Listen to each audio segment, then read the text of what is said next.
Halo Tribuners, selamat sore. Anda sedang menyaksikan live update Tribun News edisi Jumat 10 Desember 2021. Sore ini akan kami sajikan informasi teraktual dan menarik yang dilaporkan secara langsung oleh reporter lapangan kami. Bersama saya Meisa Desirait, inilah live update selengkapnya. Warga Kelurahan Pijoan, Kecamatan Jaluko, Kabupaten Muaro Jambi dihebohkan penemuan mayat jenis kelamin laki-laki di dalam mobil truk BA8766KU yang terparkir di pinggir jalan kawasan Jaluko. Penemuan mayat itu di Jalan Lintas Jambi Muara Bulian RT 7 Kelurahan Pijoan pada Kamis 9 Desember sekira pukul 11 waktu Indonesia Barat kemarin. Mayat laki-laki tersebut diketahui merupakan warga Provinsi Sumatera Barat. Untuk kabar selengkapnya akan disampaikan rekan Hasbi Sabirin, wartawan Tribun Jambi yang kini sudah terhubung bersama kami. Halo Hasbi. Ya, halo, selamat sore, rekan Me. Selamat sore, silakan dengan informasi Anda, sosok mayat laki-laki itu pertama kali ditemukan oleh siapa? Oke, baik, terima kasih rekan Me dan semua pemirsa Tribuners. Dapat saya informasikan pada Kamis kemarin, itu warga di daerah Kecamatan Jambi Luar Kota dihebohkan penemuan seorang mayat laki-laki yang sedang terparkir di dalam mobil di pinggir jalan di kawasan Jaluko. Pertama kali mayat itu ditemukan oleh warga sekitar pukul 11.00. Saat itu warga yang menemukan dia hendak melintas dari arah Jambi menuju ke Muara Bulian. Ya, penemuan mayat itu diketahui mobilnya itu sedang terparkir di pinggir jalan dari arah Muara Bulian menuju ke Jambi. Warga itu mencurigai bahwa mobil terparkir itu pinggir jalan. Saat dilihat, warga setempat melihat ada korban yang meninggal di dalam mobil tersebut. Begitu, Mei. Kemudian dari penemuan mayat tersebut, apakah dugaannya dia adalah korban kekerasan atau seperti apa, Hasbi? Ya, baik. Perlu saya informasikan juga di sini, setelah mengetahui adanya penemuan mayat yang terbaring di dalam mobil itu, warga atau saksi mata yang melihat kejadian itu langsung melapor ke Polsek Jaluko. Setelah itu, Polsek Jaluko kondisi korban itu langsung dievakuasi dan dibawa ke rumah sakit yang ada di Kota Jambi. Berdasarkan penyelidikan pihak kepolisian bahwa korban itu tidak mengalami dari tindakan kekerasan. Ya, untuk dugaan sementara dari pihak kepolisian bahwa korban itu diduga meninggal dunia akibat adanya penyakit penyertaan itu serangan jantung. Ya, untuk diketahui juga korban ini merupakan sopir truk batubara, warga asal Sawah Lunto, Provinsi Sumatera Barat. Begitu, Mei. Lalu mayat tersebut kini apakah sudah dikembalikan ke keluarganya atau bagaimana? Ya, baik. Berdasarkan update informasi terbaru bahwa korban itu sudah dipanggil oleh pihak keluarganya, pihak kepolisian panggil keluarga dari korban, bahwa korban itu sudah dibawa ke tempat asalnya, yaitu di Sawah Lunto, Sumatera Barat. Begitu, Mei. Baik, terima kasih Hasbi atas laporan Anda. Selamat bertugas kembali. Ya. Kita beralih ke informasi selanjutnya, Saudara. Seorang warga berinisial HBU 46 tahun di Kabupaten Bengkalis, Provinsi Riau mengaku sebagai jaksa dan berhasil menipu seorang perempuan untuk dinikahinya secara siri. Ia pun menipu sejumlah warga hingga menderita kerugian ratusan juta rupiah. Setelah ditangkap dan melakukan pemeriksaan terhadap HBU, Satreskrim Polres Bengkalis bersama Kejari Bengkalis akhirnya menetapkan HBU sebagai tersangka. Untuk info selengkapnya akan disampaikan oleh rekan M. Natsir, wartawan Tribun Pekanbaru yang kini sudah terhubung bersama kami. Halo Natsir. Ya, halo Mei, selamat sore. Selamat sore, silahkan dengan informasi Anda bagaimana aksi jaksa gadungan ini bisa terungkap. Ya, Mei, jaksa gadungan ini sendiri terungkap pada tanggal 30 November pekan lalu, di mana saat itu jaksa gadungan ini bernama Haribudi Utomo atau HBU diamankan oleh Satuan Satreskrim Polres Bengkalis bersama Kejaksaan Negeri Bengkalis di Pulau Rupat, tepatnya di Desa Pangkalan Giri, di mana di sana awalnya, informasi awal, petugas Polres Bengkalis yang berada di Pulau Rupat mendapat informasi terkait adanya aktivitas seorang yang mengaku sebagai jaksa di daerah tersebut. Nah, dari informasi ini, polisi yang ada di Rupat berkoordinasi dengan Satreskrim, kemudian Satreskrim berkoordinasi dengan pihak Kejaksaan Negeri Bengkalis, di mana dilakukan pelacakan terhadap warga tersebut. Setelah melakukan pelacakan selama sepekan, akhirnya pihak kejaksaan memastikan bahwa tidak ada penugasan dari Kejaksaan Agung maupun dari Kejaksaan Negeri Bengkalis terkait adanya aktivitas jaksa di daerah tersebut. Kemudian pada tanggal 30 November tersebut, tim gabungan dari Polres Bengkalis maupun Kejaksaan Negeri Bengkalis meluncur ke Pulau Rupat, tepatnya ke Desa Pangkalan Nyiri, dan melakukan pengamanan terhadap HBU ini. Nah, di saat pengamanan memang banyak ditemukan barang bukti berupa dokumen-dokumen kejaksaan maupun pakaian atau atribut-atribut kejaksaan dari rumah tersangka ini. Begitu, rekan Mei. Ya, lalu dapat Anda jelaskan seperti apa modus penipuan yang dilakukan tersangka dan kerugian yang dialami sejumlah warga? Rekan Mei, penipuan dilakukan tersangka mulai pada April lalu, di mana tersangka sendiri sudah menipu istri sirihnya sendiri, di mana waktu itu berkenalan melalui akun media sosial yaitu Facebook, bahwa mengaku sebagai jaksa, kemudian sepakat untuk bertemu dan datang ke Pangkalan Nyiri. Nah, setelah datang di bulan April lalu, tersangka HBU ini mengaku sebagai jaksa yang ditugaskan oleh di bidang penyidikan pidana khusus, dan mereka sepakat untuk menikah. Nah, di sana sendiri HBU sendiri sudah melakukan penipuan kepada sejumlah warga, baik secara langsung maupun secara melalui media sosial. Di antaranya salah satu korbannya yaitu warga Rupat sendiri sudah melaporkan, di mana dia menipu dengan iming-iming memberikan jasa terkait masalah-masalah hukum yang terungkap saat ini oleh Satreskrim Polres Bengkalis terkait pengurusan hukuman kasasi di Mahkamah Agung, di mana tersangka menjanjikan pada korbannya akan menurunkan hukuman warga Rupat yang sedang menjalani hukuman ataupun sedang masih dalam sidang Mahkamah Agung, bisa memberikan keringanan hukuman, namun dengan menyetor uang sejumlah 700 juta rupiah.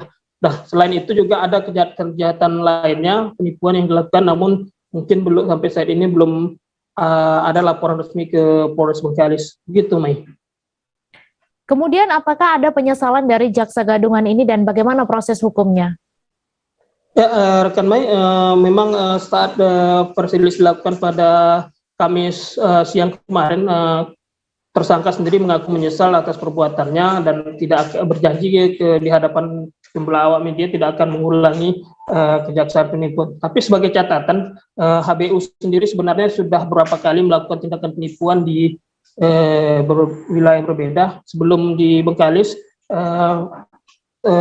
HBU juga pernah tersangkut masalah penipuan di Medan dan menjalani hukuman pidana. Begitu juga di Yogyakarta, HBU ini juga pernah melakukan penipuan namun diselesaikan secara damai.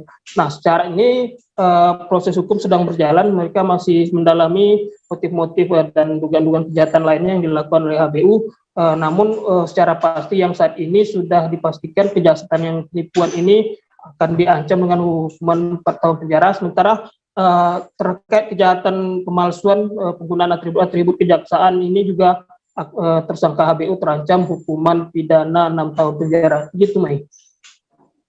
Baik, terima kasih Natsir atas laporan Anda, dan Tribuners, wartawan kami juga telah menghimpun wawancara dengan tersangka. Berikut tayangannya untuk Anda. Ya, seperti itulah. Meyakinkan tetangga-tetangga itu ya, tetangga di rumah, tetangga istri saya. Anda jaksa. Itu kan baru 3 bulan kok sudah bisa menipu sampai ratusan juta rupiah tuh. Cara meyakinkannya macam mana tuh, Pak? Saya nggak meyakinkan, orang itu datang minta tolong.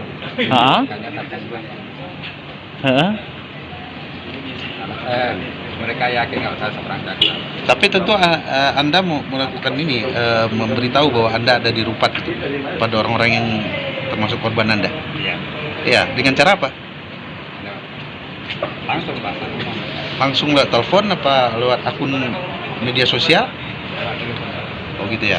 Sebelumnya Bapak kan sudah pernah masuk penjara gara-gara kasus penipuan, apa nggak jerah atau gimana Pak? Sudah Pak. Yang terakhir Pak. Hah? Ini yang terakhir. Karena sudah ketangkap baru kapok gitu. Ini untuk yang terakhir ya. Sebelum dirupat kemarin pernah ngaku jaksa juga Pak. Yang ngaku apa Pak kalau sebelum ngaku jaksa? Anda belajar tampilan jaksa itu dari mana? Saya pernah tinggal di dekat Badik Kejaksaan di Ragunan Jakarta. Berarti Pernah tinggal di situ? Pernah tinggal di sekitar Pernah ditinggal tetangga ya, sekitar berarti berarti di situ Anda mempelajari gerak-gerik orang jaksa gitu ya. ya saya. resikonya tahu Pak? Bikin aksi kayak gini. Oh, Kalau ini Anda kan nikah lagi di Rupat. Sebelumnya pernah menikah? Belum pernah. bujangan Pak. Masih bujangan. Oke. Demi mewujudkan pemasyarakatan maju, tim Satops Patnal tingkat wilayah Kemenkumham Kalimantan Selatan menggelar operasi di Rutan Rantau pada Jumat 10 Desember. Tujuan operasi ini yakni mendukung komitmen 3 kunci pemasyarakatan maju, yakni deteksi dini gangguan keamanan dan ketertiban, khususnya menjelang Natal dan Tahun Baru, pemberantasan narkoba, dan meningkatkan sinergitas dengan aparat penegak hukum. Untuk info lebih lengkapnya akan disampaikan oleh rekan jurnalis Banjarmasin Post, Stanislaw Sene, yang kini sudah terhubung bersama kami. Halo Stan. Halo Mei. Silakan dengan informasi Anda, dapat Anda jelaskan apa tujuan dilaksanakannya penggeledahan tersebut? Baik Mei dan juga Tribuners di mana saja Anda berada, dapat saya laporkan dari Kabupaten Tapin, Provinsi Kalimantan Selatan, rangkaian kegiatan yang dilaksanakan oleh Tim Satuan Kepatuhan Internal Pemasyarakatan Satops Patnal Pas tingkat wilayah Kemenkumham Kalimantan Selatan pada tadi malam melaksanakan operasi atau penggeledahan di blok hunian rutan kelas 2B Rantau. Seperti itu, Mei. Ya, kemudian berapa personel yang diturunkan dan dari unsur mana saja? Operasi ini melibatkan 69 personil yang terdiri dari TNI Polri dan juga tim Satops Patnal Pas Kalsel, dan juga dihadiri oleh para kepala lapas yang ada di Benua 6. Seperti Lalu, itu. iya. Lalu apa hasil yang ditemukan dalam penggeledahan ini dan apakah operasi semacam ini rutin dilaksanakan? Nah, informasi yang kami himpun dari Kepala Rutan Rantau, memang operasi seperti ini rutin dilaksanakan karena menjelang akhir tahun dan juga untuk mencegah terjadinya gangguan Kamtipmas, dan juga operasi ini dilaksanakan untuk mencegah deteksi dini tentang narkoba juga, dan meningkatkan sinergisitas bersama dengan TNI dan Polri. Baik, terima kasih Stan atas laporan Anda, dan Tribuners, wartawan kami juga telah menghimpun wawancara dengan Kepala Rutan kelas 2B Rantau. Berikut tayangannya untuk Anda.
Ada berapa tahanan Pak? Ini, Pak?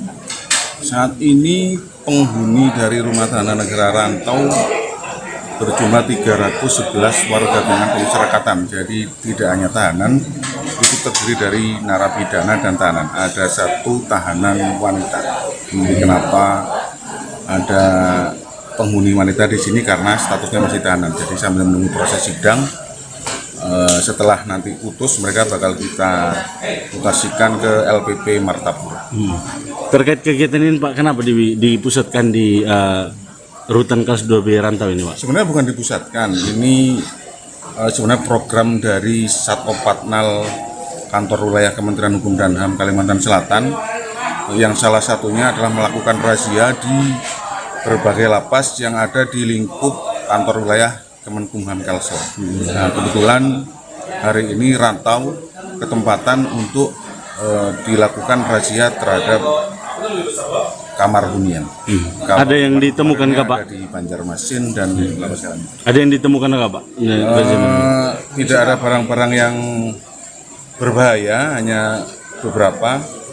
Ada sendok stainless itu, tapi tidak diruncingin karena dikhawatirkan nanti sendok itu bisa dijadikan senjata tajam. Tapi kita lihat tadi bahwa sendok yang kita temukan adalah sendok standar ya, jadi tidak ada diruncingkan. Artinya alat-alat tersebut rawan untuk dipakai sebagai senjata tajam. Nah, tadi ada kayak 1-2 HP kecil, tapi dilihat tadi kayaknya itu mainan untuk mendengarkan MP3 karena tidak ada SIM card di situ, hanya memory card untuk menyimpan data. Ada komitmen khusus ini dari Kemenkumham Kalsel ini berkaitan dengan HP ini Pak? Untuk Kemenkumham, tapi bukan untuk khusus ke Kanwil ya, tapi sudah instruksi langsung dari Direktur Jenderal Pemasyarakatan, salah satunya untuk pemberantasan narkoba. Salah satu cara untuk mengedarkan narkoba adalah melalui HP. Makanya kenapa HP dilarang di seluruh lapas rutan di Indonesia. Harapan ke depan ini Pak? Harapan ke depan mudah-mudahan lapas dan rutan di Indonesia bisa aman dan tertib, apalagi menjelang Natal dan Tahun Baru. Biasanya ada peningkatan kewaspadaan menjelang Natal dan Tahun Baru. Setiap bulannya ada rutinan Pak? Pemeriksaan? Kalau razia, kalau sekarang kan ada giat dari Satpol Patnal Kanwil. Kalau hari-hari biasanya kita melaksanakan razia. Sejumlah tambang galian C yang diduga ilegal di Kabupaten Toraja Utara, Provinsi Sulawesi Selatan ditutup paksa oleh Dinas Lingkungan Hidup. Penertiban tambang galian C ini dilakukan Dinas Lingkungan Hidup bersama petugas Satpol PP Toraja Utara. Untuk info selengkapnya akan disampaikan rekan jurnalis Tribun Timur, Tommy Paseru, yang kini sudah terhubung bersama kami. Halo Tommy. Halo Mei. Silakan dengan informasi Anda, ada berapa lokasi tambang galian C ilegal yang ditertibkan oleh petugas? Baik, Medan Tribunal. Sebelumnya saya jelaskan bahwa saat ini di Kabupaten Toraja Utara, Provinsi Sulawesi Selatan, marak terjadi atau berlangsung aktivitas tambang galian C yang diduga ilegal. Pemerintah Kabupaten Toraja Utara melalui Dinas Lingkungan Hidup telah beberapa kali memberikan teguran kepada para penambang. Teguran itu dengan turun secara langsung ke lokasi tambang dan juga teguran secara tertulis. Namun teguran dari Dinas Lingkungan Hidup ini nampaknya tidak diindahkan oleh para penambang. Sehingga pada Jumat siang tadi, Dinas Lingkungan Hidup dibantu petugas Satpol PP turun ke 4 lokasi tambang galian C untuk melakukan penertiban. Ada 4 lokasi yang didatangi oleh petugas. Pertama di Kandeapi, Kecamatan Tikala, kemudian di Balele, Kelurahan Mentirotiku, kemudian di Singkik, Kecamatan Rantepo, dan di Kesu, Kecamatan Sangalangi. Nih. Lalu bagaimana hasil dari penertiban tersebut, dan untuk kedepannya bagaimana ketegasan pemerintah dengan maraknya tambang galian C ini? Ya, dari 4 lokasi yang didatangi petugas, salah satunya itu langsung di aktivitas, tepatnya di Kandiapi, Kecamatan Tikala itu aktivitas tambang dihentikan oleh petugas. Bahkan lokasi tambang ini langsung ditutup oleh petugas. Sedangkan di 3 lokasi lainnya diduga informasi kedatangan petugas itu terlebih dahulu diketahui oleh para penambang, sehingga saat petugas tiba tak ada aktivitas di 3 lokasi ini. Namun petugas menemukan adanya bukti-bukti aktivitas tambang di 3 lokasi ini. Kemudian Mei dan Tribuners, selain karena tidak memiliki izin, tentunya aktivitas tambang galian C ini akan berdampak terhadap kerusakan lingkungan, sehingga pemerintah Kabupaten Toraja Utara kedepannya akan mengambil sikap tegas dengan intens menurunkan petugas, karena selain di 4 lokasi ini masih ada beberapa lokasi lainnya di Toraja Utara tempat atau aktivitas tambang galian C. Mei. Baik, terima kasih Tommy atas laporan Anda. Selamat bertugas kembali. Ada berapa tahan Pak? Pak? Saat ini eksplorasi besar-besaran tambang galian C di Kabupaten Toraja Utara. Kenapa baru hari ini dilakukan penertiban? Ya itu karena saya juga ya baru 6 bulan pejabat pelaksana tugas Kepala Dinas Lingkungan Hidup, dan saya sudah pernah turun 2 kali. Ya, tapi mereka barangkali tidak mengindahkan karena sebatas saya larang bahwa tidak ada lagi penggalian ke depan ini. Ya. Sehingga karena pada saat itu ya saya saja dengan staf lingkungan hidup yang turun. Maka sekarang saya meminta bantuan kepada Satpol untuk membackup saya untuk melarang mereka melaksanakan kegiatan mulai hari ini. Berarti ini sudah dilarang total, Pak ya? Dilarang total mulai hari ini sampai seterusnya sebelum mereka memiliki surat izin operasi atau izin dari lingkungan hidup atau dari. Kami akan kembali seusai jeda sejenak saudara, tetap di live update. Oke, apa kabar Bang Arif di sini untuk strateginya? Kalau saya sendiri di Jumit 37 ini yang semalam baru mulai, saya udah pasti. Sebenarnya aku nggak ngerasain penangkapan atau penggerbegan atau apapun itu, karena gini loh, posisinya aku kriteria. Jadi kita mengenal disebut dengan stroke yang tidak berdarah dengan stroke yang berdarah. Stroke yang tidak berdarah itu biasanya ditandai dengan adanya penyumbatan. Kalau itu penyumbatan di sini mungkin pikirnya tidak ke situ kali ya, tapi kalau di Korea atau di Kamboja itu ada beberapa paper yang saya itu Mas, ya, dulunya tukang koran. Oh gitu ya, tukang koran. Ya, saya baca itu Pak. Tuh kan, pernah baca kan? Ya. Jadi kalau saya jadi tanggap, itu udah bersyukur banget. Si anak ini dijadikan sebagai tersangka begitu.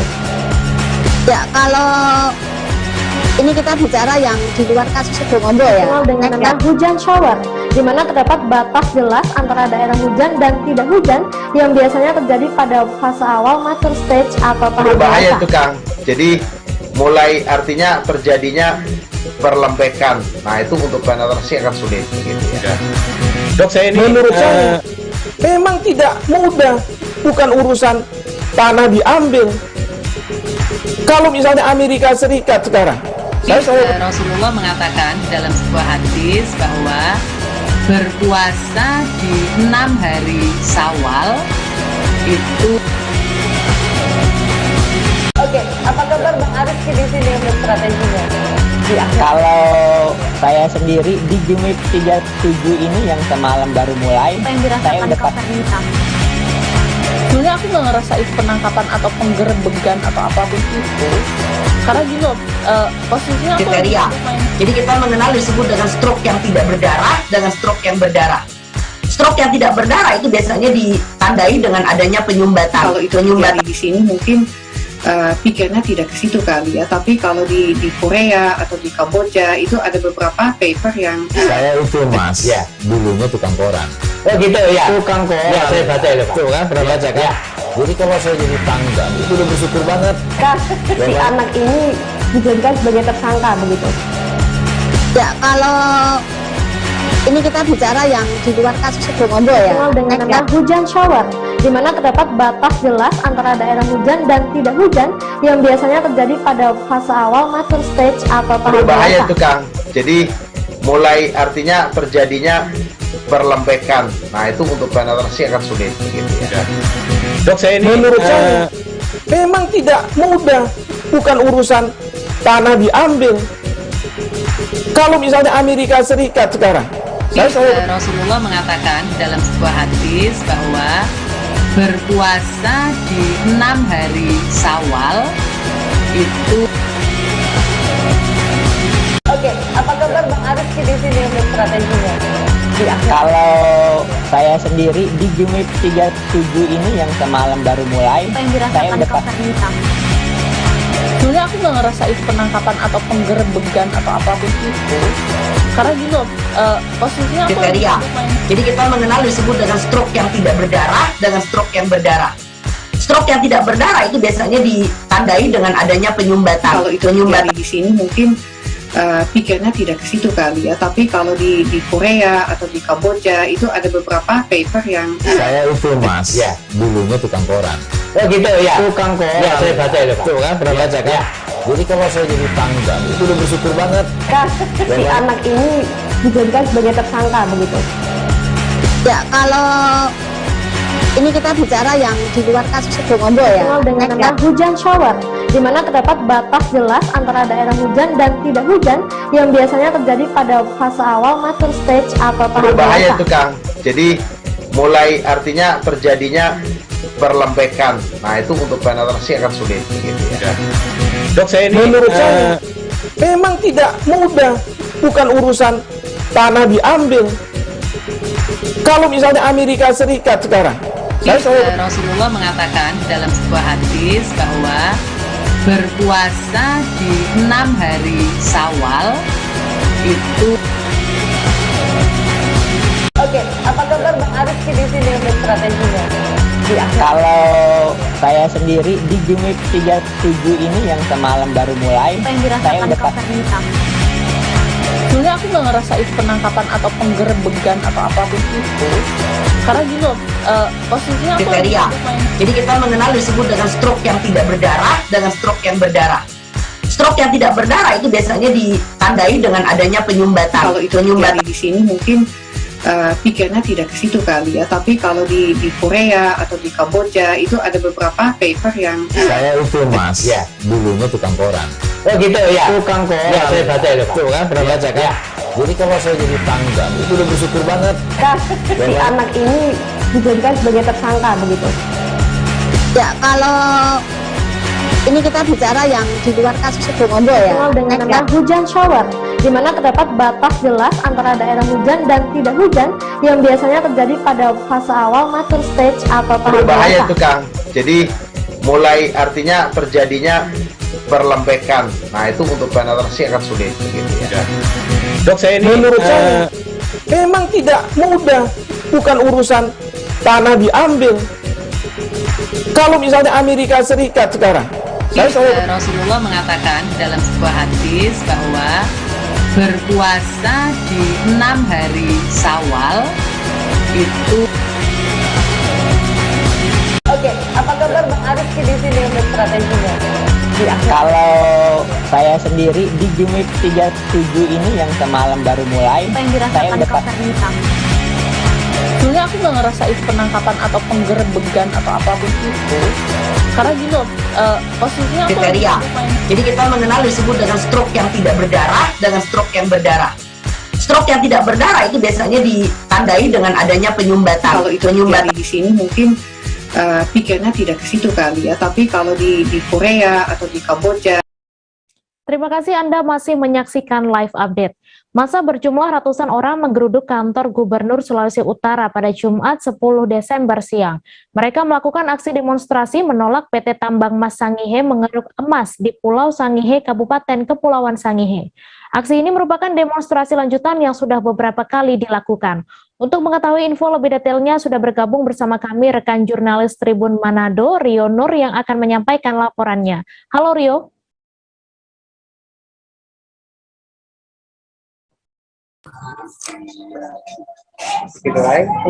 Halo. Ya, silakan dengan informasi Anda, apa tuntutan massa dalam aksi demonstrasi ini?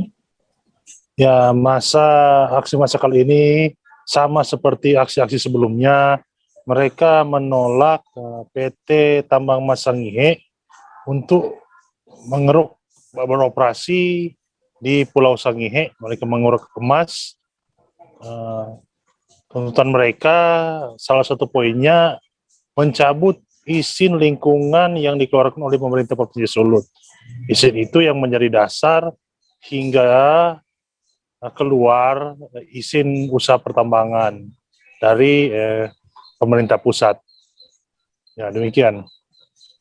Lalu bagaimana suasana dan situasi dalam aksi demonstrasi tersebut? Suasana dalam aksi demonstrasi ini awalnya berlangsung dengan damai. Massa masuk ke kantor gubernur dikawal oleh aparat kepolisian dan Pol PP. Mereka berorasi di depan lobi kantor gubernur.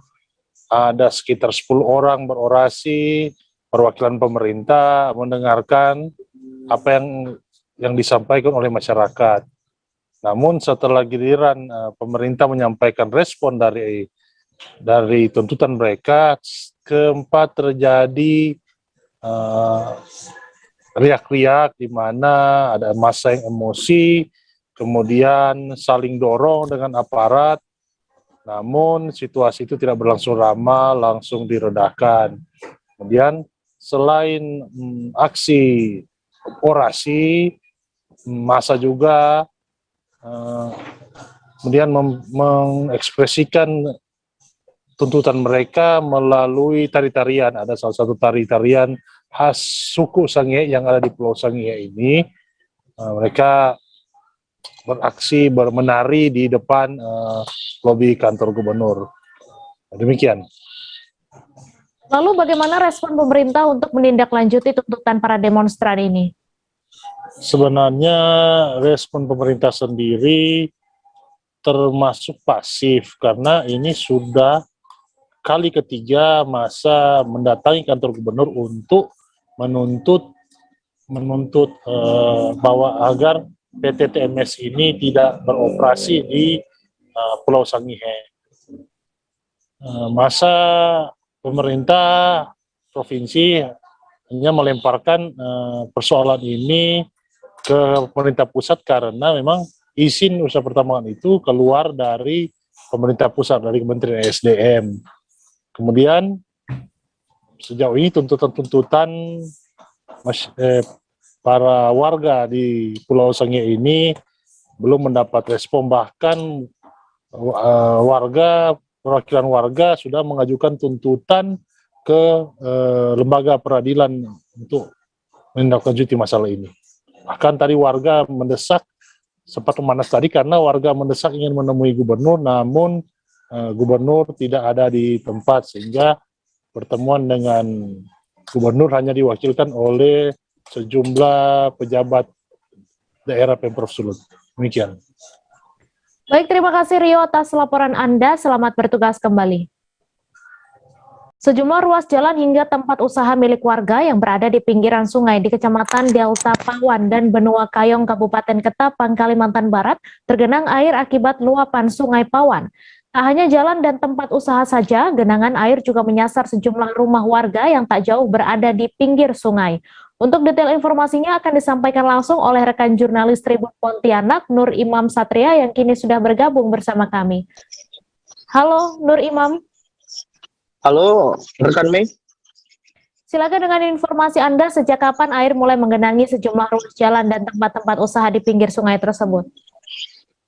Ya, jadi sejumlah ruas jalan dan tempat-tempat usaha, bahkan rumah warga yang berada di pinggir Sungai Pawan itu sejak sebulan terakhir itu digenangi air akibat luapan Sungai Pawan. Namun kondisi itu tidak terjadi setiap harinya dalam sebulan ini. Biasanya itu terjadi 3 hari berturut-turut dalam sepekan, dan biasanya dalam sepekan itu 3 hari berturut-turut dan kemudian dan seterusnya. Jadi dalam sebulan itu setiap pekannya 3 hari, udah pasti air itu naik ke tempat-tempat usaha dan ruas-ruas jalan yang berada di pinggir sungai. Begitu. Lalu biasanya air yang menggenang ini mulai naik ke daratan mulai pukul berapa? Iya. Jadi menurut penuturan dari penjaga salah satu tempat usaha, yakni kafe yang berada di pinggir sungai yang bernama Okto, mengatakan air mulai naik ke kafe atau tempat-tempat usaha di sini itu sekitar pukul 8 pagi. Dan kembali surut itu sekitar pukul 1 siang. Dan kondisi ini, yang menuturkan kondisi ini terjadi itu memang kerap terjadi di akhir-akhir tahun, termasuk di bulan November dan Desember. Begitu, bukan Mi? Lalu apa saja dampak dari genangan air yang naik hingga ke jalan dan tempat usaha warga ini? Ya, tentunya dengan adanya genangan air akibat luapan Sungai Pawan ini berdampak sekali bagi tempat-tempat usaha yang berada di pinggir sungai. Biasanya pengunjung yang biasanya ramai sekali pada pagi hari akibat adanya genangan air ini menjadi sepi karena pengunjung enggan untuk datang. Dan untuk di ruas jalan sendiri, yakni yang berada di ruas jalan WR Supratman, Kecamatan Benua Payung itu terjadi kemacetan. Karena warga yang melintas itu sangat berhati-hati akibat genangan air ini. Namun pihak kepolisian terus berjaga untuk mengurai kemacetan sehingga hal-hal yang tidak diinginkan itu tidak terjadi di lokasi genangan air tersebut. Begitu rekan Mei. Baik, terima kasih Nur Imam atas laporan Anda. Selamat bertugas kembali. Kita beralih ke informasi selanjutnya, Saudara. Banjir rob atau banjir yang disebabkan pasangnya air laut membuat sejumlah kawasan di Kota Banjarmasin, Kalimantan Selatan masih digenangi air hingga saat ini. Salah satu kawasan yang hingga saat ini masih digenangi air adalah kawasan Kelayan A, Kelurahan Murung Raya, Banjarmasin Selatan, di mana pemukiman warga yang berada di dekat aliran sungai mengalami kebanjiran hingga sampai ke dalam rumah, dan kondisi ini membuat aktivitas warga terganggu. Untuk detail informasinya akan disampaikan langsung oleh rekan wartawan Banjarmasin Pos, Apung, yang kini sudah bergabung bersama kami. Halo Apung. Halo rekan Mei. Silakan dengan informasi Anda bagaimana kondisi banjir di Banjarmasin saat ini. Jadi kondisi banjir di Kota Banjarmasin saat ini itu masih menggenangi beberapa kawasan di 5 kecamatan. Nah, jadi banjir yang disebabkan meluapnya air sungai Barito dan air sungai Martapura itu terjadi dari tengah malam hingga pagi hari. Jadi pada tengah malam itu saat terjadi banjir rob, banyak rumah warga khususnya yang berada di bantaran sungai itu kebanjiran hingga ke dalam rumah, dan mereka pada malam hari itu terpaksa berjaga-jaga. Dan banjir itu akan turun itu pada siang hari. Begitu rekan Mai. Lalu bagaimana kondisi cuaca di Banjarmasin? Apakah masih sering diguyur hujan deras disertai angin kencang atau seperti apa, Apung? Nah, jadi dalam beberapa hari ini Kota Banjarmasin masih sering diguyur hujan deras disertai tiupan angin. Bahkan beberapa hari yang lalu itu Kota Banjarmasin pada malam hari itu diguyur hujan sangat deras disertai tiupan angin yang cukup kencang yang membuat warga itu sempat ketakutan ya, karena hal itu kemungkinan baru pertama kali juga dirasakan warga Banjarmasin. Jadi untuk hari ini sendiri itu sudah terjadi 2 kali hujan. Begitu rekan Mai. Baik, terima kasih Apung atas laporan Anda, dan Tribuners, wartawan kami juga telah menghimpun wawancara dengan seorang warga Kelayan A. Berikut tayangannya untuk Anda. Nah, ngaran pian siapa, Cah? Martina. Siapa? Martina. Nah, setiap malam rumah pian terendam banjir lah. Iya, terendam nih, nah banyak bener banyu, nanti hanya raja karing nih. Oh, jadi sampai ke dalam rumah lah. Sampai ke dalam rumah. Oh, sampai ke dalam rumah. Nggih. Berapa hari sudah, Cah? Semingguan mulai hari Senin lah. Senin Selasa. Oh, parak semingguan lah. Nggih. Ini Bang Pian lagi apa nih? Beli tikar. Penting tikar benam lah. Hendak diasi sedikit-sedikit kalau lapik apa kah? Jadi kalau malam sampai ke dalam rumah sih lah. Rumah. Nggih. Nah, jadi ini terkait banjir rob yang masih melanda beberapa kecamatan di sini ada bekas karingan lah di halaman Kota Banjarmasin. Ternyata sampai pagi ini juga masih menggenangi rumah warga. Ini di mana ada rumah yang masih calap sampai ke dalam rumah sampai siang. Nggih. Nah, ini orangnya kemana nih?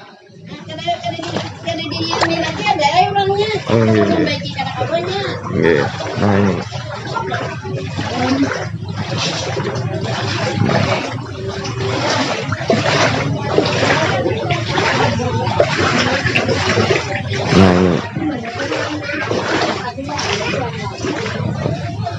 Nah, ini jadi kondisinya seperti ini.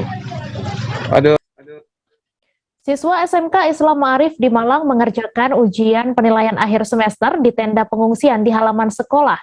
Ujian dilaksanakan sejak Senin 6 Desember hingga 11 Desember mendatang. Mereka terpaksa mengikuti ujian di luar kelas karena atap kelas ambrol, lantaran atap kayu rapuh dan hujan yang turun setiap hari. Untuk mengetahui info lebih detailnya sudah bergabung bersama kami rekan Silvianita, wartawan Surya Malang yang akan menyampaikan laporannya. Halo Silvi.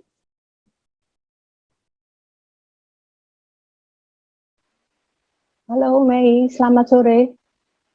Selamat sore, silakan dengan informasi Anda sejak kapan atap ini ambruk dan apakah sudah ada bantuan? Atap di sekolah SMK Islam Ma'arif ini sudah ambruk sejak 1 Desember 2021 lalu. Hal ini karena kondisi kayu yang sudah rapuh, juga hujan yang terus-menerus turun di Kota Malang. Akhirnya dari pihak sekolah berinisiatif dengan BPBD untuk mendapatkan bantuan pinjaman berupa tenda yang dipasang di halaman sekolah, di mana pada tanggal 6 Desember itu siswa mulai mengikuti PAS.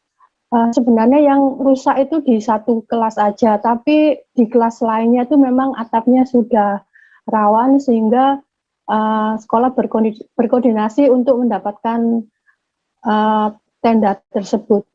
Siswa bangku-bangku diletakkan di dalam tenda dan siswa mengerjakan ujian layaknya seperti di kelas. Juga ada guru yang memantau pelaksanaan ujian tersebut.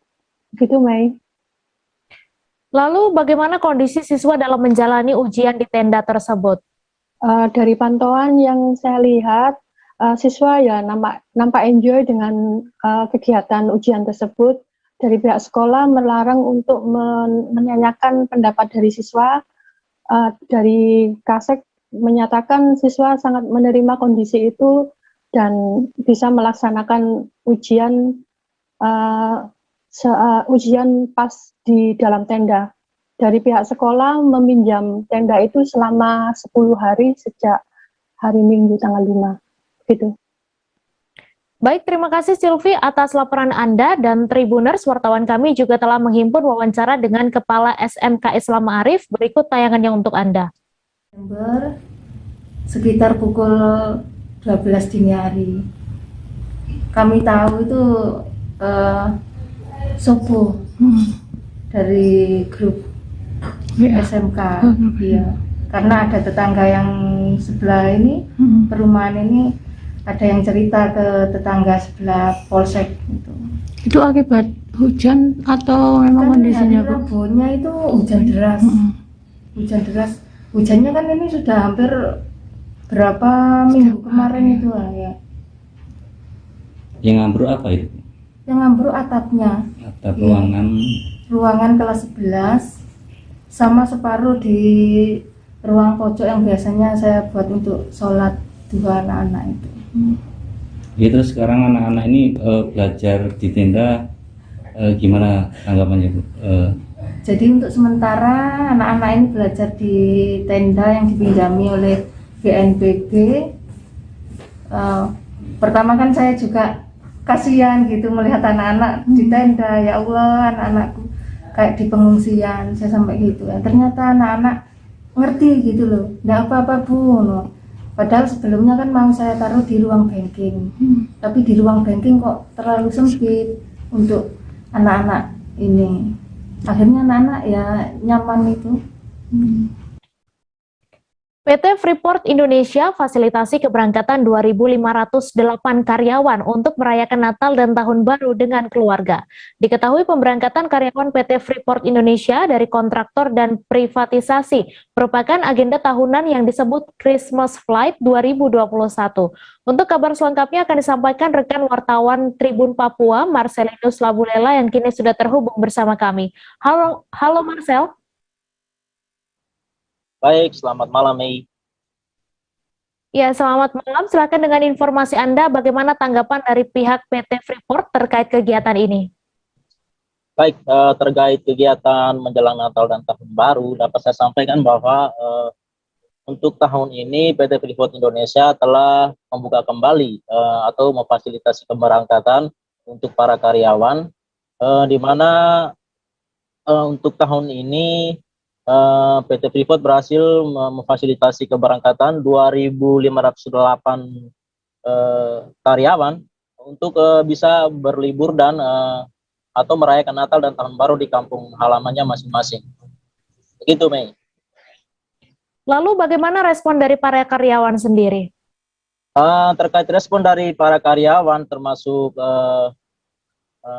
salah satu karyawan dari Kabupaten DIY, Kabupaten DIY Papua, mengatakan bahwa program ini memang bagus dan perlu diketahui bahwa program ini sebelumnya karena gara-gara COVID-19 sehingga program ini telah dibatalkan selama 2 tahun.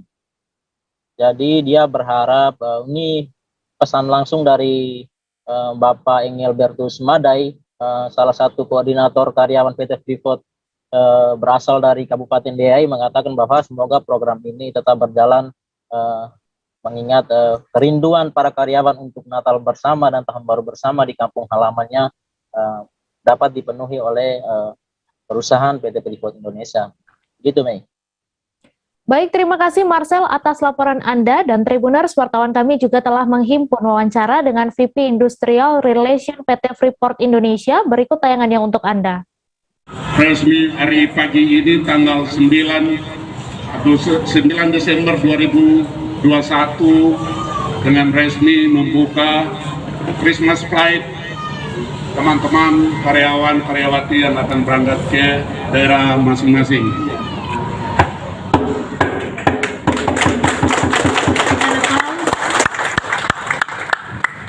Terima kasih Bapak Ibu. Iya, Pak Demi tetap, Pak Paul, Pak Jim tetap di tempat. Selanjutnya kita beralih ke informasi selanjutnya, Saudara. Gabungan Buruh dan Mahasiswa melakukan demonstrasi menolak Undang-Undang Cipta Kerja dan Upah Minimum Provinsi atau UMP Lampung 2022 di depan gedung Pemprov Lampung pada Kamis 8 Desember kemarin. Khusus terkait UMP Lampung 2022, masa aksi meminta kenaikan sebesar 15%. Selain itu, masa aksi mendesak Pemprov menetapkan angka UMP setara 100% kebutuhan hidup layak atau KHL. Untuk info selengkapnya akan disampaikan rekan Hendra Saputra, wartawan Tribun Lampung yang kini sudah terhubung bersama kami. Halo Hendra. Halo Mia. Hey. Ya, silakan dengan informasi Anda, bagaimana jalannya demonstrasi dari pantauan di lapangan dan untuk buruh-buruh yang menjadi peserta demo berasal dari mana saja, Hendra? Baik ya Mia. Hey. Terkait kemarin masa aksi itu terdiri dari beberapa organisasi serikat buruh ya. Itu juga ada juga dari Persatuan Pedagang Kaki Lima yang kemarin memang sempat ingin direlokasi oleh pemerintah kota. Ada juga gabungan dari organisasi kemahasiswaan yaitu LMND ya. Untuk situasi kemarin juga terlihat massa cukup damai ya, menyampaikan orasi dan juga tidak ada kericuhan yang terlihat di lokasi, begitu Mei. Kemudian apakah ada dari pihak Pemprov Lampung yang menemui massa yang berdemonstrasi dan apakah akan ada rencana aksi berikutnya jika tuntutan para buruh ini tidak dikabulkan? kemarin ya, sekitar 1 jam berorasi, akhirnya perwakilan masa aksi dipersilakan mediasi ya bersama Pemprov Lampung mengenai 8 tuntutan yang mereka bawa. Namun berdasarkan informasi yang kami dapat, belum ada atau mereka ingin mendiskusikan kembali apabila memang tuntutan dari mereka tidak ditindaklanjuti oleh Pemprov. Begitu, Mei. Baik, terima kasih Hendra atas laporan Anda. Selamat bertugas kembali. Tribuners, kami masih akan menyajikan informasi menarik untuk Anda seusai jeda sejenak, tetap di live update. Oke, apa kabar Bang Arief di sini untuk strateginya? Kalau saya sendiri di Jumit 37 ini yang semalam baru mulai, saya udah sebenarnya aku nggak ngerasa itu penangkapan atau penggerebegan atau apapun itu, karena gini loh, posisinya aku kriteria. Jadi kita mengenal disebut dengan stroke yang tidak berdarah dengan stroke yang berdarah. Stroke yang tidak berdarah itu biasanya ditandai dengan adanya penyumbatan. Kalau itu terjadi di sini mungkin pikirnya tidak ke situ kali ya, tapi kalau di Korea atau di Kamboja itu ada beberapa paper yang saya itu mas, ya dulunya tukang koran. Oh gitu ya, tukang koran. Ya saya baca itu Pak. Tuh kan pernah baca kan? Ya. Jadi kalau saya jadi tanggal itu udah bersyukur banget. Si anak ini dijadikan sebagai tersangka begitu. Ya, kalau ini kita bicara yang di luar kasus Sebongombo ya. Dengan nama hujan shower, di mana terdapat batas jelas antara daerah hujan dan tidak hujan yang biasanya terjadi pada fase awal mature stage atau tahap berbahaya itu Kang. Jadi mulai artinya terjadinya perlembekan. Nah itu untuk penetrasi akan sulit gitu ya. Dok, saya ini menurut saya memang tidak mudah, bukan urusan tanah diambil. Kalau misalnya Amerika Serikat sekarang, Rasulullah mengatakan dalam sebuah hadis bahwa berpuasa di 6 hari Syawal itu. Oke, apa kabar Bang Arief di sini untuk strateginya? Kalau saya sendiri di Jumit 37 ini yang semalam baru mulai, saya udah sebenarnya aku nggak ngerasa itu penangkapan atau penggerebegan atau apapun itu, karena gini loh, posisinya kriteria. Jadi kita mengenal disebut dengan stroke yang tidak berdarah dengan stroke yang berdarah. Stroke yang tidak berdarah itu biasanya ditandai dengan adanya penyumbatan. Kalau itu terjadi di sini mungkin pikirnya tidak ke situ kali ya, tapi kalau di Korea atau di Kamboja itu ada beberapa paper yang saya itu mas, ya dulunya tukang koran. Oh gitu ya, tukang koran. Ya saya baca itu Pak. Tuh kan pernah baca kan? Ya. Jadi kalau saya jadi tanggal itu udah bersyukur banget. Si anak ini dijadikan sebagai tersangka begitu. Ya, kalau ini kita bicara yang di luar kasus Sebongombo ya. Dengan nama hujan shower, di mana terdapat batas jelas antara daerah hujan dan tidak hujan yang biasanya terjadi pada fase awal mature stage atau tahap berbahaya itu Kang. Jadi mulai artinya terjadinya perlembekan. Nah itu untuk penetrasi akan sulit gitu ya. Dok, saya ini menurut saya memang tidak mudah, bukan urusan tanah diambil. Kalau misalnya Amerika Serikat sekarang, Rasulullah mengatakan dalam sebuah hadis bahwa berpuasa di 6 hari Syawal itu. Oke, apa kabar Bang Arief di sini untuk strateginya? Kalau saya sendiri di Jumit 37 ini yang semalam baru mulai, saya udah sebenarnya aku nggak ngerasa itu penangkapan atau penggerebegan atau apapun itu, karena gini loh, posisinya kriteria. Jadi kita mengenal disebut dengan stroke yang tidak berdarah dengan stroke yang berdarah. Stroke yang tidak berdarah itu biasanya ditandai dengan adanya penyumbatan. Kalau itu terjadi di sini mungkin pikirnya tidak ke situ kali ya, tapi kalau di Korea atau di Kamboja itu ada beberapa paper yang saya itu mas, ya dulunya tukang koran. Oh gitu ya, tukang koran. Ya saya baca itu Pak. Tuh kan pernah baca kan? Ya. Jadi kalau saya jadi tanggal itu udah bersyukur banget. Si anak ini dijadikan sebagai tersangka begitu. Ya, kalau ini kita bicara yang di luar kasus Sebongombo ya. Dengan nama hujan shower, di mana terdapat batas jelas antara daerah hujan dan tidak hujan yang biasanya terjadi pada fase awal mature stage atau tahap berbahaya itu Kang. Jadi mulai artinya terjadinya perlembekan. Nah itu untuk penetrasi akan sulit gitu ya. Dok, saya ini menurut saya memang tidak mudah, bukan urusan tanah diambil. Kalau misalnya Amerika Serikat sekarang, Rasulullah mengatakan dalam sebuah hadis bahwa berpuasa di 6 hari Syawal itu. Oke, apa kabar Bang Ariski di sini untuk strateginya? Kalau saya sendiri di Jumit 37 ini yang semalam baru mulai, Apa yang saya dirasakan udah Kak Fernita? Sebenarnya aku nggak ngerasa itu penangkapan atau penggerebegan atau apapun itu, karena gini loh, posisinya aku kriteria. Jadi kita mengenal disebut dengan stroke yang tidak berdarah dengan stroke yang berdarah. Stroke yang tidak berdarah itu biasanya ditandai dengan adanya penyumbatan. Kalau itu terjadi di sini mungkin pikirnya tidak ke situ kali ya, tapi kalau di Korea atau di Kamboja itu ada beberapa paper yang Saya itu mas, ya dulunya tukang koran. Oh gitu ya, tukang koran. Ya saya baca ya Pak. Tuh kan pernah baca kan? Ya. Jadi kalau saya jadi tanggal itu udah bersyukur banget. Si anak ini dijadikan sebagai tersangka begitu. Ya, kalau ini kita bicara yang di luar kasus Situbondo ya. Dikenal dengan nama hujan shower, di mana terdapat batas jelas antara daerah hujan dan tidak hujan yang biasanya terjadi pada fase awal mature stage atau tahap Berbahaya dewasa. itu Kang. Jadi mulai artinya terjadinya perlembekan. Nah itu untuk penetrasi akan sulit gitu ya. Dok, saya ini menurut saya memang tidak mudah, bukan urusan tanah diambil.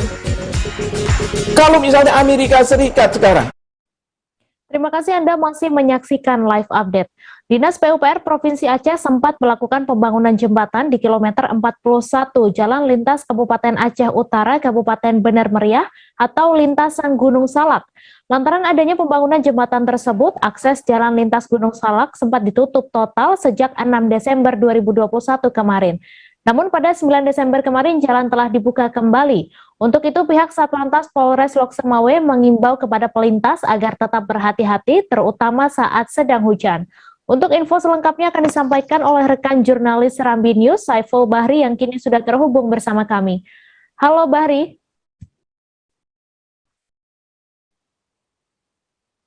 Halo Mei.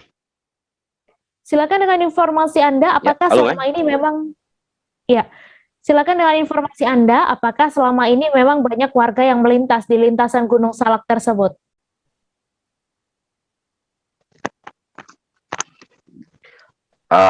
Oke, terima kasih Mei. Dapat saya laporkan bahwa jalan lintas Gunung Salak itu adalah jalan alternatif penghubung antar kabupaten, yaitu dengan Kabupaten Aceh Utara dengan Bener Meriah, dilanjutkan dengan Aceh Tengah. Kalau dulu masyarakat yang ingin bepergian antar kabupaten tersebut harus melintasi Kabupaten Birun yang jaraknya bisa menghabiskan waktu bila dari Aceh Utara itu bisa sampai 4 atau 5 jam. Namun dalam 3 tahun atau 4 tahun terakhir ini sudah ada jalan lintas Gunung Salak, sehingga masyarakat yang ingin melintas di antar kabupaten itu hanya butuh waktu 2 jam setengah atau 2 jam, diperkirakan sekitar 2 jam. Jadi untuk saat ini warga yang ingin bepergian antar Bener Meriah ke Aceh Utara atau sebaliknya lebih memilih jalur lintas Gunung Salak. Di samping itu, dengan lahirnya jalan lintas Gunung Salak, munculnya destinasi wisata baru, yaitu Puncak Gunung Salak, sehingga warga juga ramai berkunjung ke lokasi tersebut. Demikian, Mei. Kemudian kapan direncanakan di kedua sisi ujung jembatan tersebut akan diaspal sehingga lebih aman untuk dilintasi warga? Dapat sesuai informasi dari pihak kepolisian yang kita terima bahwa hasil koordinasi dengan pihak pelaksana oleh pihak kepolisian bahwa jembatan tersebut, di ujung kedua jembatan tersebut baru akan diaspal nanti di tahun 2022. Demikian, Mai. Baik, terima kasih Saiful Bahri atas laporan Anda, dan Tribuners, wartawan kami juga telah menghimpun keterangan dari Kasat Lantas Polres Lok Semawe. Berikut tayangannya untuk Anda.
kami informasikan kepada masyarakat bahwa saat ini pembangunan jembatan, tepatnya di Jalan Lintas KA KM 41 Gunung Meriah Gunung Salak, sudah dapat dilintasi baik oleh kendaraan roda 2 maupun roda 4. Namun demikian, kami tetap menghimbau kepada seluruh pengendara yang melintasi di lokasi pembangunan jembatan ini agar tetap berhati-hati dikarenakan masih terdapat sisa material di mana curah hujan yang cukup tinggi cukup menghambat pembangunan jembatan. Namun bisa kita informasikan bahwa untuk saat ini jembatan sudah dapat dilalui oleh 2 arah. Kantor Kesehatan Pelabuhan atau KKP kelas 2A Samarinda, Provinsi Kalimantan Timur akhirnya membeberkan kronologi secara lengkap 20 anak buah kapal yang terkonfirmasi COVID-19. Semua unsur lintas sektoral ini berkumpul bersama awak media guna menerangkan seluruh aktivitas kapal multi-vessel atau MV-VTO yang masuk ke perairan Samarinda, persisnya di Muara Berau. Untuk detail informasinya akan disampaikan langsung oleh rekan wartawan Tribun Kaltim Muhammad Fairosani yang kini sudah terhubung bersama kami. Halo Fairos. Halo rekan Mei, selamat sore, selamat petang. Selamat sore, silakan dengan informasi Anda kapan 20 ABK kapal tersebut dinyatakan positif COVID-19. Oke, jadi dari informasi yang saya himpun dari keterangan KKP Samarinda sendiri dan pihak unsur maritim yang berada di kota Samarinda, Kalimantan Timur, 20 ABK tersebut, lebih tepatnya 22 ABK tersebut masuk di perairan Muara Berau, Samarinda, Kalimantan Timur pada 6 Desember 2021 dan mereka rencananya akan melakukan bongkar muat batu bara di kawasan pelabuhan di Muara Berau. Nah, untuk tadi saat konferensi pers, KKP kelas 2A Samarinda sendiri membeberkan bahwa ada temuan terindikasi positif COVID-19 di wilayah Muara Berau, tepatnya di kapal multi-vessel berbendera Vietnam itu. Tentunya dari pemeriksaan petugas KKP sendiri yang sesuai prosedur, mereka melakukan pemeriksaan kesehatan dan pemeriksaan protokol kesehatan dan dengan dokumen-dokumen kapal yang ada di atas. Nah, saat diperiksa ada sekitar 18 orang pertama yang dalam rapid antigennya terindikasi terjangkit COVID-19 dengan hasil positif. Nah, untuk itu petugas KKP sendiri yang melakukan pemeriksaan langsung melaporkan ke kantor induk guna dilakukan tes RT-PCR yang kemudian tanggal 7 Desember besok harinya diketahui ada 20 orang yang bergejala berat COVID-19. Nah, untuk 2 orang yang lain yang masuk dalam ABK di 22 ABK tersebut dinyatakan negatif dan langsung dipisahkan dari 20 orang yang lain. Setelah itu KKP langsung mengirim surat ke KSOP, Kantor Usaha Bandaran Otoritas Pelabuhan Samarinda sendiri untuk dilakukan penghentian kegiatan dan peningkatan status dari kapal yang akhir untuk loading batubara menjadi kapal dalam karantina di tanggal 8 Desember hingga saat ini. Begitu rekan Mei. Kemudian dari 2 orang yang dilarikan ke rumah sakit akibat sesak nafas, bagaimana kondisi terkininya? Untuk 2 orang yang dilakukan pemeriksaan pada tanggal 8 Desember kemarin, lebih tepatnya nakoda sendiri, nakoda melaporkan kepada pihak KKP melalui agen kapal bahwa ada 1 orang dari krunya, yaitu ABK kapal MV berbendera Vietnam tersebut yang mengalami sesak napas di tanggal 8 September sore hari sekitar pukul 15.00 WITA waktu Indonesia Tengah. Untuk itu Kepala KKP Bapak Solin langsung melakukan evakuasi dan penjemputan terhadap ABK tersebut di sekitar perairan Muara Berau untuk ditarik ke darat dan dirujuk ke Rumah Sakit Umum Daerah Abdul Wahab Sarani untuk penanganan medis lebih lanjut.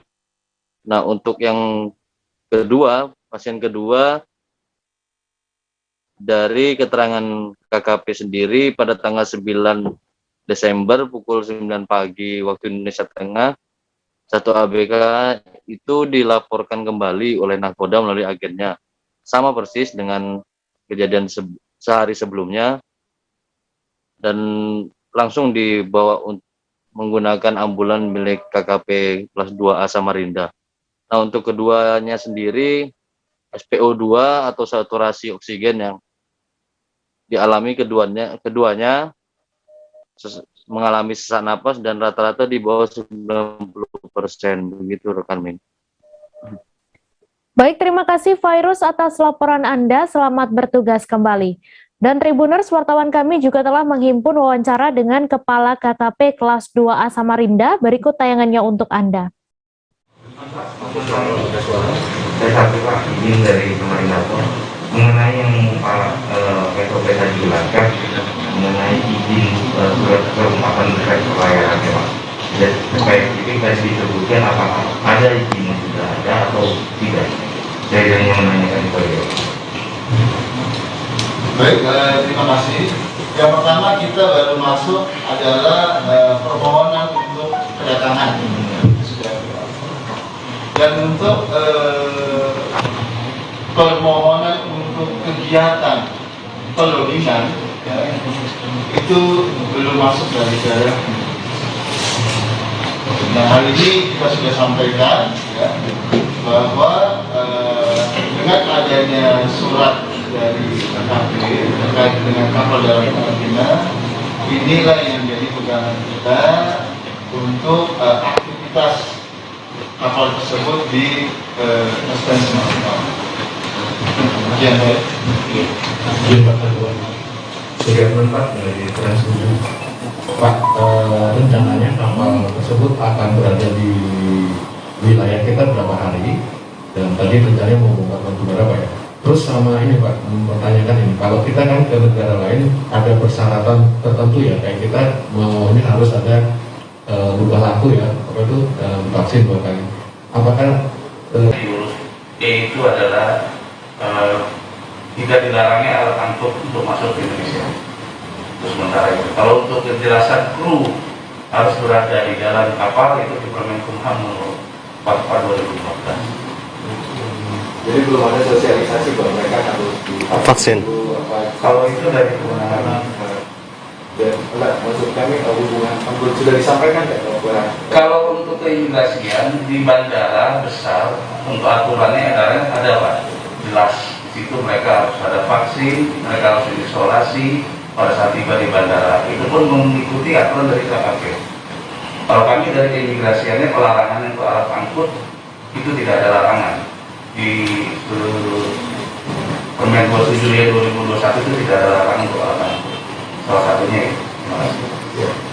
Terima kasih. Kita beralih ke informasi selanjutnya, Saudara. Stok BBM di SPBU Kelurahan Baciang, Kecamatan Bukit Intan, Pangkal Pinang, ludes sejak Kamis 9 Desember. Biasanya SPBU Baciang tersebut melayani pengisian BBM hingga pukul 21 waktu Indonesia Barat. Namun sepekan terakhir stok dan pasokan BBM dari Fuel Pertamina Pangkal Pinang mengalami kelangkaan. Untuk mengetahui lebih detailnya sudah bergabung bersama kami rekan Antoni Ramli dari Bangka Pos yang akan menyampaikan laporannya. Halo Antoni.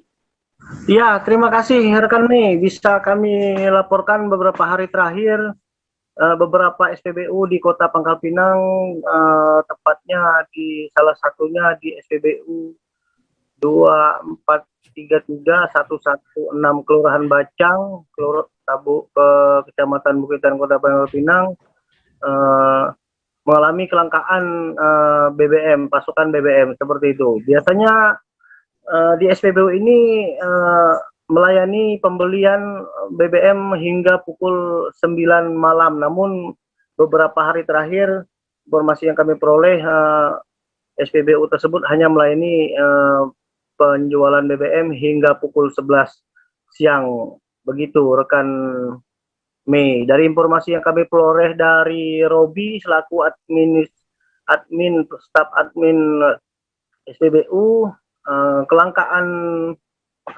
BBM di SPBU Bacang telah terjadi kurang lebih sepekan yang lalu. Salah satu pemicunya yakni terjadinya gelombang dan cuaca ekstrim sehingga pasokan dan suplai dari Pertamina mengalami keterlambatan seperti itu, rekan Mei. Baik, kemudian kabarnya hari ini warga menyerbu SPBU Selindung, lalu bagaimana pantauan Anda di lapangan? Jadi berbeda dengan beberapa hari terakhir, hari ini kami sempat mendapat informasi bahwa sejumlah SPBU di Kota Pangkal Pinang sempat mendapat distribusi BBM dari Pertamina. Salah satunya SPBU 2433169 yang berada di kawasan Selindung, Kota Pangkal Pinang, seperti itu. Dari informasi yang kami peroleh di lapangan, animo masyarakat cukup tinggi ya ketika mendapat informasi adanya suplai BBM ke SPBU tersebut dari Pertamina. Mereka pun rela berbondong-bondong atau mengantri hingga berjam-jam seperti itu. Dan antrian yang kami lihat untuk kendaraan roda 4 cukup signifikan ya, artinya akan antrian terjadi hingga meluber ke jalan. Sementara untuk kendaraan roda 2 antrian tidak mencapai hingga keluar area SPBU seperti itu, rekan Mei. Baik, terima kasih Antoni atas laporan Anda. Selamat bertugas kembali. Terima kasih rekan Mei, selamat bertugas. Kita beralih ke informasi selanjutnya, Saudara. Bupati Syarwan dan Kepala Dinas Pertanian Bulungan Ahmad Yani melakukan petik panen perdana buah melon yang dibudidayakan oleh kelompok tani Tanjung Buka SP6B yang diketuai oleh Tarji bersama 8 orang anggotanya. Bupati Bulungan Syarwani mengaku sangat senang karena warga transmigrasi telah berusaha melakukan pengembangan pertanian. Untuk kabar selengkapnya akan disampaikan rekan wartawan dari Tribun Kaltara, Jorgi Santana Silalahi yang kini sudah terhubung bersama kami. Halo Jorgi. Ya, halo Mei, selamat sore. Selamat sore, silakan dengan informasi Anda, apa kesimpulan dalam kunjungan kerja Bupati Bulungan ke Satuan Pemukiman SP6B ini?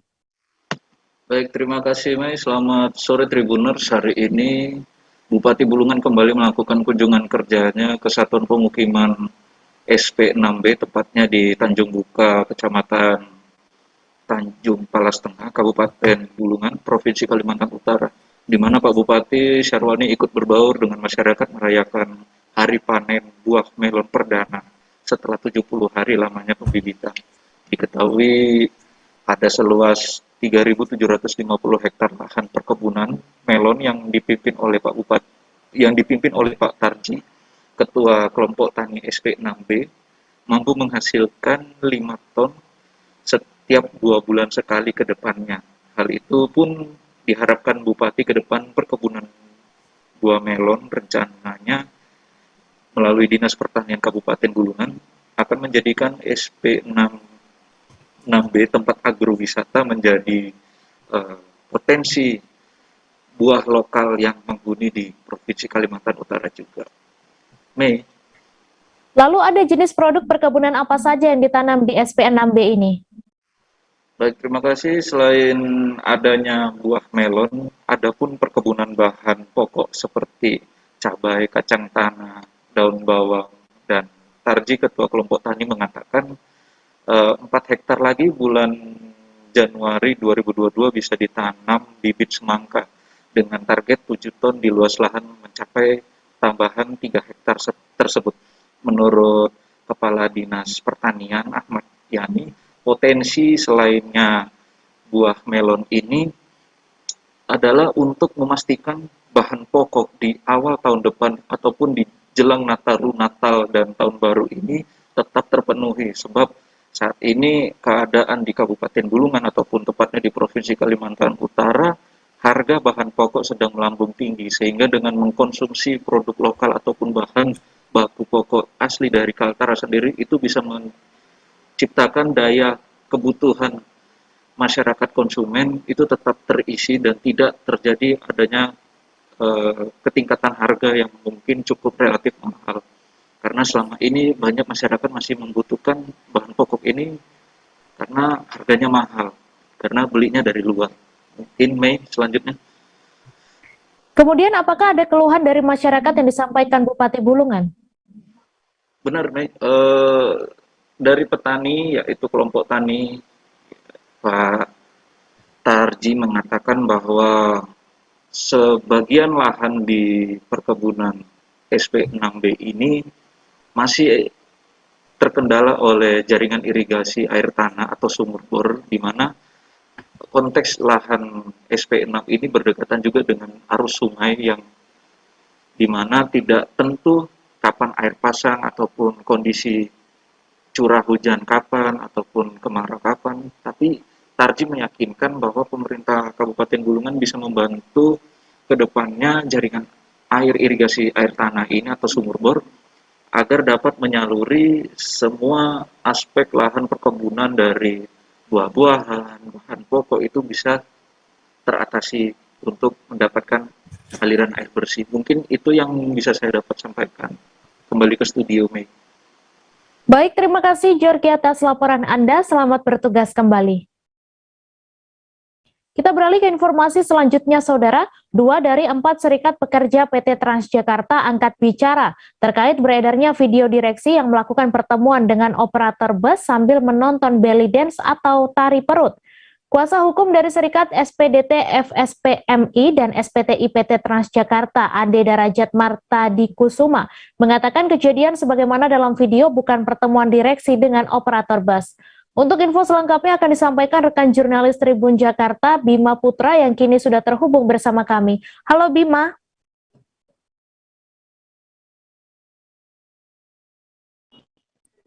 Halo. Silakan dengan informasi Anda, bagaimana penjelasan pegawai dari 2 serikat pekerja PT Transjakarta terkait kasus video viral direksi tersebut? Iya, jadi dapat saya sampaikan bahwa berdasarkan keterangan 2 serikat pekerja tadi tersebut, bahwa pertemuan sebagaimana dalam video viral itu terjadi pada sekitar bulan Juli tahun 2020 lalu, di mana saat itu Dirut PT Transjakarta masih dipimpin oleh Dirut yang sebelumnya, sebelum Muhammad Yana sekarang. Pertemuan tersebut berdasarkan keterangan serikat pekerja dilakukan bukan antara direksi dengan operator bus, melainkan antara direksi PT Transjakarta dengan 4 serikat PT Transjakarta saat itu. Tujuannya untuk membahas permasalahan yang terjadi saat itu dan untuk sebagai perkenalan dengan dirut utama baru yang bertugas kala itu. Untuk berdasarkan keterangan dari pihak serikat pekerja disampaikan bahwa pertemuan tersebut tidak berhubungan sama sekali dengan kasus kecelakaan bus Transjakarta yang terjadi dalam beberapa waktu terakhir, karena rentan waktunya terpaut jauh. Pertemuan terjadi pada tahun 2020, sedangkan kasus kecelakaan meningkat pada akhir tahun 2021 ini. Demikian. Kemudian bagaimana tanggapan dari pegawai terkait beredarnya video tersebut dan langkah apa yang diambil pegawai PT Transjakarta dalam kasus ini? Ya, untuk dari serikat PT sendiri menyesalkan ada yang mendokumentasikan video tersebut lalu disebarkan dengan narasi yang menurut mereka tidak benar. Mereka sekarang saat ini memberi waktu 1x24 jam kepada oknum yang menyebarluaskan video, dan bila nantinya tidak ada oknum yang menyatakan klarifikasi atau meminta maaf kepada PT Transjakarta, maka serikat pekerja berencana melaporkan kasus ke Polda Metro Jaya karena melanggar UU ITE dan sudah membuat malu pihak keluarga, khususnya pada direksi dan keseluruhan pegawai Transjakarta. Untuk langkah yang diambil sendiri masih menunggu dari waktu 1x24 jam ini, di mana serikat pekerja menyatakan bahwa mereka tidak akan melaporkan anggota DPRD DKI Jakarta yang pertama membuat kabar video ini mencuat. Menurut mereka saat pernyataan DPRD saat rapat dengan direksi PT Transjakarta tersebut masih dalam konteks yang untuk mengawasi kinerja PT Transjakarta, hanya menunggu oknum yang menyebarluaskan video dan dengan narasi yang tidak benar tersebut. Demikian nih. Baik, terima kasih Bima atas laporan Anda. Dan Tribuners, wartawan kami juga telah menghimpun keterangan dari kuasa hukum Serikat SPDT, FSPMI, dan SPTI PT Transjakarta. Berikut tayangannya untuk Anda. Untuk kita semua, pertama-tama saya ucapkan terima kasih untuk kehadiran wartawan. Saya tidak menyebutkan satu persatu namanya. Saya ucapkan terima kasih telah hadir pada siang hari ini, khususnya di Bami Golek. Untuk saya mengucapkan perwakilan di antara kedua serikat menyatakan 6 poin untuk klarifikasi terkait video yang beredar di media sosial. Poin pertama, terkait video viral yang beredar mengenai Direksi Transjakarta melakukan rapat kerja dengan operator sambil menonton belly dance di sebuah kafe. Kami, kedua serikat, menegaskan bahwa hal tersebut tidak ada kaitannya dengan serangkaian kejadian kecelakaan bus Transjakarta yang akhir-akhir ini terjadi. Poin kedua, tidak benar video yang beredar itu adalah pertemuan dengan pihak operator, melainkan video tersebut adalah kegiatan diskusi antara jajaran direksi dengan pengurus 4 serikat PT Transjakarta yang membahas terkait permasalahan yang berkembang pada saat itu, dan pertemuan itu dilakukan di luar jam kerja di sebuah restoran. Poin ketiga, semua yang hadir dalam pertemuan itu tidak mengetahui bahwa restoran tersebut menyediakan entertain belly dance, dan penari tersebut muncul secara tiba-tiba untuk menghibur seluruh pengunjung restoran, bukan hanya dikhususkan untuk direksi dan pegawai Transjakarta. Poin keempat, kami sangat menyayangkan kejadian tersebut direkam dan dipublikasikan dengan narasi yang tidak sesuai dengan keadaan yang sebenar-benarnya. Menurut kami, ini perbuatan melanggar hukum. Poin kelima, terkait keluarga almarhum, kurang elok jika sudah meninggal diviralkan. Informasi tadi sekaligus menutup perjumpaan kita dalam live update hari ini. Tribuners, lantaran masih di tengah pandemi, kami kembali mengingatkan untuk selalu menerapkan protokol kesehatan dimanapun Anda berada. Saya Meisa Desirait beserta kru yang bertugas pamit. Terima kasih dan sampai jumpa. Jangan lupa like, subscribe, dan share ya!